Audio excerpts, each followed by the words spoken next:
नमस्कार दोस्तों, पुण्य श्लोक भाई शो में हमने देखा मालेराव पकड़ लेता है रंगे हाथों गुन्नू जी को। लेकिन गुन्नू जी को एक तमाचा मारने के बाद में पूछता है कि क्यों आए हो यहाँ पर। उसकी आई के पास में क्या कर रहे थे, बताओ क्या चाहते थे तुम। अब सब लोग आ जाते हैं, मल्हार अफसर जी, गोदम साहेब, यहाँ तक कि वैद्य जी भी, द्वारका और सीता भी। अब मल्हार अफसर जी को कहता है, देखो ये गद्दार यहाँ मेरी आई के पास था, उसे विष देना चाहता था। अब मालेराव से वो कहता है कि लेकिन ये उसके हाथ से वो ले ली जाती है, जो उसके हाथ में पुड़िया होती है। और वैद्य जी कहते हैं, अरे ये तो औषधि है और मैंने ही गुरु जी से मंगवाई थी। अच्छा क्या ले आए, खोल कर देखते हैं, कहते हैं हाँ बिल्कुल सही है, ये देवी हले उपचार के लिए बहुत आवश्यक थी। अब द्वारका अपना रंग दिखाती है और गुस्से में वहाँ से चली जाती है। फिर मालेराव कहता है कि हमें यहाँ पर अकेला छोड़ दो अपनी आई के पास में। गुरु जी अब चले जाते हैं, बाकी घर वाले सभी वहीं होते हैं। और अब सूबेदार जी कहते हैं कि हाँ तुम अपनी आई पास रुको, इनका ध्यान रखो, ख्याल रखो। और वहाँ से वो लोग चले जाते हैं। अब दिखाते हैं अंग्रेज आ चुके होते हैं मालवा की धरती पर, और वो लोग वहाँ के बासिंदों से यानी मालवा के नागरिकों से अपनी खूब सेवा करवा रहे होते हैं। बदले में उन्हें बेशकीमती, जी हाँ, उपहार दे रहे होते हैं, खूब धन दे रहे होते हैं। और फिर वो एक कबूतर को मार गिराता है। अब कहता है इसे पकाओ।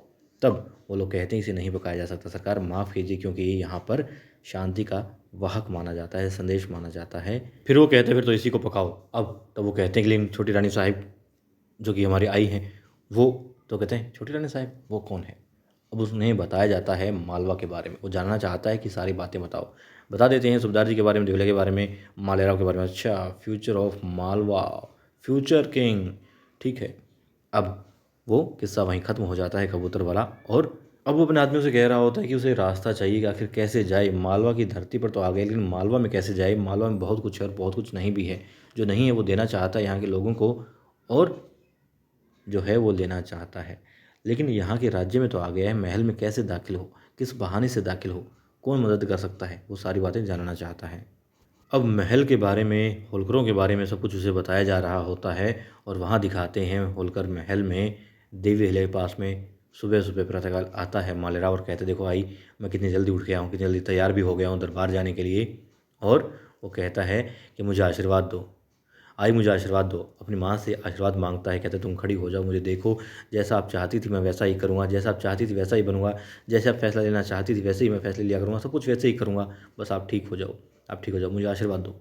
अब मुक्ता भी कहती है मालेराव संभालो अपने आप को, मालेराव संभालो। और वहाँ पर जो वैद्य जी होते हैं वो भी कहते हैं कि देवी अहल्या को इससे और ज़्यादा परेशानी होगी, राजकुमार जी आप समझिए इस बात को। उसे एक तरफ करते हैं और फिर उनकी धड़कन चेक करते हैं, उनकी नाड़ी देखते हैं, तो कहते हैं कि नाड़ी बैठ रही है, ठंडी पड़ रही है। और फिर दूसरी औषधि देने के लिए कहते हैं और मालेराव वहाँ से चला जाता है। अब मालेराव कहाँ गया है किसी को नहीं मालूम, लेकिन वहाँ पर दिखाते हैं कुतुब साहिब जो है सूबेदार जी से कहती हैं कि अहिल्या को ठीक होना ही होगा, उसका ठीक होना बहुत ज़रूरी है। और सूबेदार जी कहते हैं कि खंडेराव को वो खो चुके हैं और फिर उनकी दूसरी संतान यानी कि देवी अहिल्या को वो नहीं खोना चाहते हैं। वो मालवा के लिए भी बहुत ज़रूरी हैं और इस घर के लिए भी बहुत ज़रूरी हैं, इस परिवार के लिए बहुत ज़रूरी हैं। और वो कहते हैं कि उसे ठीक होना ही होगा, उसे वो नहीं खो सकते हैं। सूबेदार जी सारी पिछली बातें याद करते हैं, जब पहली मर्तबा उन्होंने देवी अहिल्या को देखा था और खंडेराव होलकर के लिए पसंद किया था, फिर शादी हुई और फिर कैसे कैसे देवी अहिल्या ने परचम लहराया मालवा का, आसपास के राज्यों में भी और महल में भी, दरबार में भी क्या क्या उन्होंने काम किए सारे। मल्हार सूबेदार जी याद कर रहे होते, फिर कुतुब साहब कहती हैं आप चिंता मत कीजिए, सब ठीक हो जाएगा। और सिर्फ दवा के साथ साथ और भी आवश्यकता है, दवा की भी आवश्यकता है, इसलिए उन्होंने वो अपने ग्राम देवी मंदिर में भी जाएंगी, पूजा करेंगी। और फिर दिखाते हैं कि गुरु जी और सीताबाई गांव में टहल रहे होते हैं और वहाँ वो देखते हैं गुरु जी कि अंग्रेज गांव वालों को उपहार दे रहे होते हैं। अब वो कहते हैं गोरी चमड़ी वाले यहाँ पर, ज़रूर कुछ बड़ी बात होगी। सीता को कहते हैं सीता तुम जाओ, मैं आ जाऊँगा।